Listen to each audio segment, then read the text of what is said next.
ഇവിടുത്തെ പാർലമെന്റ് അംഗം ഇപ്പൊ ഒരു മാസം ഇന്ന് സന്ദർശിച്ചു എന്നാണ്. ഇന്നിപ്പോ ദിവസം എത്രയായി? ജീവനൊടുക്കിയിട്ട് ഒരു ഇംഗ്ലീഷ് മാസം കഴിഞ്ഞു അല്ലേ? കൃത്യം ഒരു മാസം കഴിഞ്ഞു. ഈ ഒരു മാസത്തിനിടയിൽ ഡൽഹിയിൽ നിന്ന് കോഴിക്കോട്ടേക്ക് വിമാനമൊന്നും ഉണ്ടായിട്ടില്ല. ഈ ദുരന്തം അറിഞ്ഞ ദിവസം അവിടെ നിന്ന് നടക്കാൻ തുടങ്ങിയിരുന്നെങ്കിൽ ഇപ്പൊ ഇതിനോടകം ഇവിടെ എത്താൻ സാധിച്ചേക്കും എന്ന് ചിലർ പറയുന്നത്. എന്തൊരു പാർലമെന്റ് മെമ്പറാണ്. ഞാൻ വ്യക്തിപരമായി ആക്ഷേപിക്കാനൊന്നും ഉദ്ദേശിക്കുന്നില്ല. നിങ്ങളുടെ DCC ട്രഷറർ സംഘടനാ കൊലപാതകത്തിനിരയായി മകനെ വിഷം കൊടുത്തു കൊല്ലേണ്ടി വന്നു.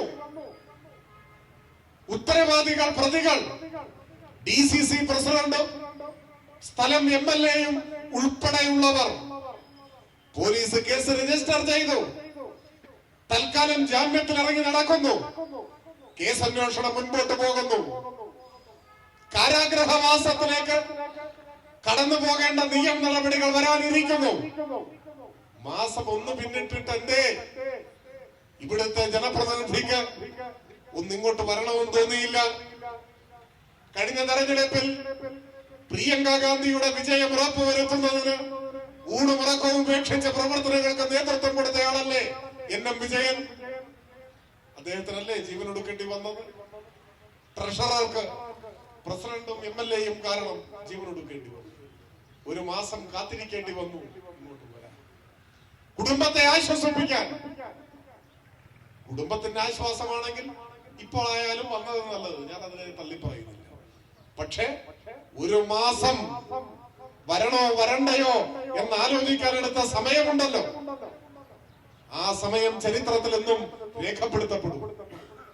മനുഷ്യപ്പറ്റില്ലാത്ത പാർലമെന്റ് അംഗമാണ് നിങ്ങൾ എന്ന് തന്നെ സാധാരണക്കാരായ മലയാളികൾ ഈ സംഭവത്തെ വിലയിരുത്തും. അവർ വന്നിട്ട് എന്ത് നിലപാട് സ്വീകരിച്ചു എന്ന് എനിക്ക് അറിഞ്ഞുകൂടാ. പ്രിയങ്ക ഗാന്ധിയോട് അഭ്യർത്ഥിക്കുന്നു, NM വിജയൻ എന്ന നിങ്ങളുടെ പാർട്ടിയുടെ ജില്ലാ ട്രഷറർ സ്വന്തം മകന് വിഷം നൽകി ജീവനൊടുക്കേണ്ടി വന്ന ഈ സംഭവത്തിലെ പ്രതികൾ നിങ്ങളുടെ DCC പ്രസിഡന്റും MLA-യും ഉൾപ്പെടെയുള്ളവരാണ് എന്ന യാഥാർത്ഥ്യത്തിന്റെ മുന്നിൽ നിങ്ങൾക്ക് നിശബ്ദയായിരിക്കാൻ അവകാശമില്ല. വയനാട് DCC പിരിച്ചുവിടാൻ ആർജവം കാണിക്കണം.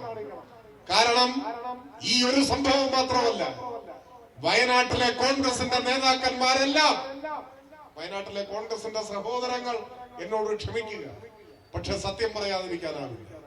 വയനാട്ടിലെ കോൺഗ്രസിന്റെ നേതാക്കന്മാരെല്ലാം ഒന്നാം നമ്പർ കൊള്ളക്കാരാണ് എന്നതാണ് വസ്തുത.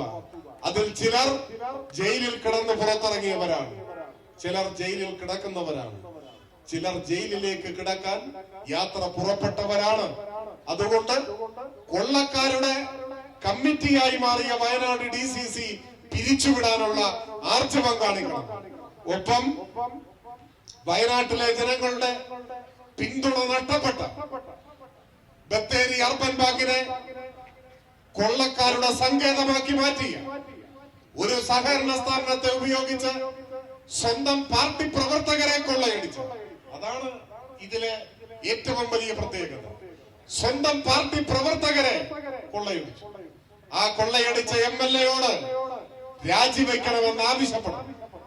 അതിനുള്ള ആർജവമില്ലെങ്കിൽ ലക്ഷക്കണക്കിന് വോട്ടിന്റെ ഭൂരിപക്ഷം നൽകിയ ഈ ലോക്സഭാ നിയോജക മണ്ഡലത്തിലെ ജനങ്ങൾ നിങ്ങളെ ഓർത്ത് ലജ്ജിക്കും എന്ന കാര്യത്തിൽ സംശയവുമില്ല.